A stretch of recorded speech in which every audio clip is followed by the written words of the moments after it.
म्हटलं पाहुणे आले तुम्ही दाढी करून मी आले कधी जाता गावातही म्हटलं जा जा जा जा गेले नाही.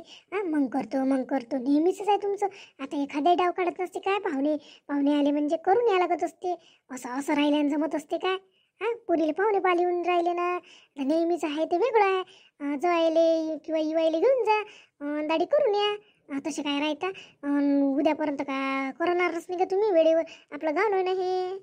च्या घरचे ऐकू जाय पण तुम्हाला मना लागते का काय माहित कसेच आहे कसे नाही बापा.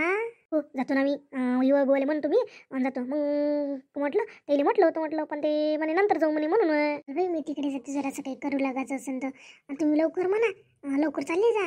मग कोणाला टाईम असते नसते बसलं दुसऱ्याला अटकून धरणं स्वतः अटकून बसणं हे मला पटत नाही बा तुमचं. जाय तू काम कर. ऐकन ना घरची गोष्ट वेगळी. ऐकन जाय जाय असं करता दार तुम्हाला कुठंच नाही समजत इवायचं घरही नाही समजत. उभं चल ना दाढी करायला लागते ना मग अधिक कामं घेऊ आहे ना अधिक आपल्याला तुम्हाला वेळ नाही चला. हो चला चला. हो राजू आमच्या गावातलं म्हटलं दाढीचं दुकान आहे ना दुकानी गर्दी राहते बापा. लय दिवस नंबर नाही लागत. गावात मोठं सलून आहे 2-4 सलून आहे. आता मग तेवढे गर्दी नाही पडत. जगात कसं आहे पण एकदम चांगला करणारा माणूस तोच आहे त्याच्याच पशीला गर्दी राहते म्हणून. ना तसंही असते जिथं जिथं चांगलं देते करून तिथं जाते ना लोक. मग मी त्याच्याच पशी करत असतो बा चांगल्या वेळेपाशी कुठं बसतं. तुम्ही आमच्या इथं चांगलेच करते चला करून येऊ. मी मेथी निसून जायला काय त्याला मी नेसतो बस ना तुम्ही राहणार गोष्टी का ते नेसू नका काय एवढीशी मेथी आणि दोघे दोघे खायला पाहिजे. मी बरं निसतो काही नाही घोळाण्यासाठी निसून ठेवतो थोडासा कांदा चिरून ठेवतो. मेथी नाही तर नुसतं कांदा तर चिरू द्या. हे बापा बसा तुम्ही तुम्ही का आमच्या घरी काम करायला आले का बस ना.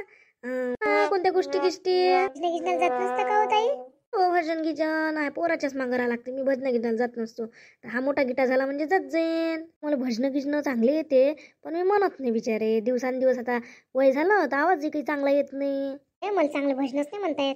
तुम्हाला म्हणता येते तर म्हणून टाका ना एखादं भजन गिजन. मला एवढं चांगलं येत नाही आवाज चांगला नाही राहिला. आता दिवसेंदिवस आवाज बेकार झाला. पहिलं तर इतके मस्त का भजन म्हणू का काय. आम्ही वावरातही जाऊ ना नुसतं भजन म्हणत राहू. मी आई वडिलाच विचार भजन म्हणत जाऊ ते म्हणून दाखव का म्हणणं कोणतंही आपल्याला काय काय कॉम्पिटिशन आहे काय कसं म्हटलं तरी मला ऐकावं राहिलं भजन. आई माझी वडील माझे बहीण माझी कोणी नाही रे कुणाच्या जन्माचे साथी. कोणी नाही जन्माचे साथी. आईने माझा प्रतिपाड केला वडिलाने मला जग दाखविला.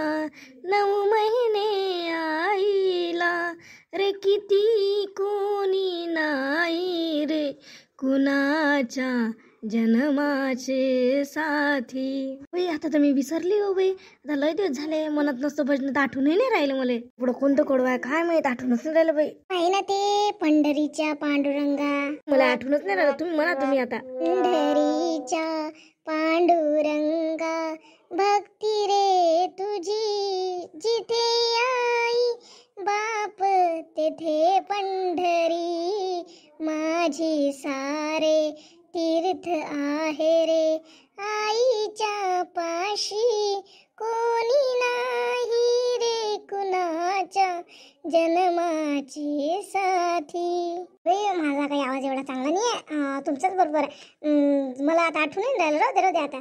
किती छान भजन आहे. तुम्ही दोघीनं म्हटलं काय पहिले कोण म्हटलं. मी म्हटलं ना काही कळ वाटवणे तर मग मी म्हटलं छान वाटलं मला भजन. पण आई वडिलावर आहे ते भजन आहे ना खूपच छान वाटलं. म्हटलं ते अर्धस्त आहे थोडस राहिलं आहे ना. म्हण ना तुम्ही. मला काही आठवत नाही आता मी भजनाला जात असतो कानावर पडते तेवढं मी म्हटलं पूर्ण काही पाठ नाही मी माझ्या कडव म्हटलं ना आता आठवून राहिलं. आता मी म्हणतो थांबा. नाही म्हणा ना मला खूपच चांगलं वाटलं प्रसन्न वाटलं माझं मन झालं प्रसन्न आज. अस नारायण मने भक्ती रे तुझी आई बाप मेल्या वर राहशील कुठी साथ नाही रे कुणाच्या जन्माचे साथी. छान म्हटलं आहे कुणी नाही जन्माचे साथी रे. खरंच आहे ना. आता सगळं सगळं आता सगळे आपले आहे. मग मरणाच्या वेळेस कोण आहे कोणाचं? एकटंच यावं लागते, एकटंच जावं लागते. बरोबर आहे ना. आपल्याला किती मोह माया असते. हा आपला तो आपला तो आपला सगळं सोडून जावं लागते. हे आपण जोपर्यंत आहे तोपर्यंत आपल्याला हे पाहिजे, गाडी पाहिजे, सगळ्या सुखसोयी पाहिजे.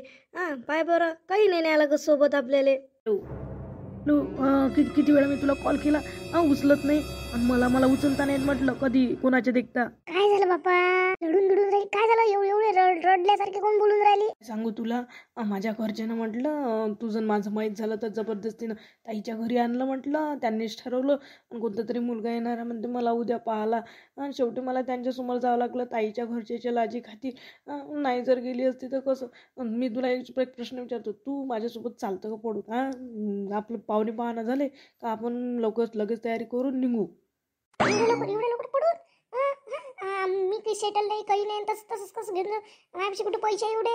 म्हणजे एवढ्या लवकर म्हणजे कसं बोलून राहिला तू? माझं सगळं तोंडावर आलं, सगळं काम तोंडावर येऊन राहिलं. पण तू एकदम असा फिरल्यासारखा कोण करून राहिला? शेटल गिटलच्या गोष्टी कोण करून राहिला? तू तर म्हणत होता माझ्यावर खूप प्रेम आहे, कधी जाऊ शकतो आपण. आता कोण असं पलटून राहिला? पलटून नाही राहिलो, पण एवढ्या लवकर नाही करू शकत ना मी त्यासोबत लग्न.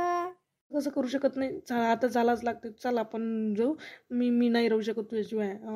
मी कसं लग्न करणार दुसऱ्यासोबत? तर तू वादे करतो तुझ्यासाठी काही पण करतो असं तसं. आणि आता कसं म्हणून राहिलं काय कधी येऊ नाही शकत म्हणून. आणि तू तर म्हणत होता अर्ध्या रात्री उठून येऊ शकतो म्हणे मी तुझ्यासाठी कुठेही पण.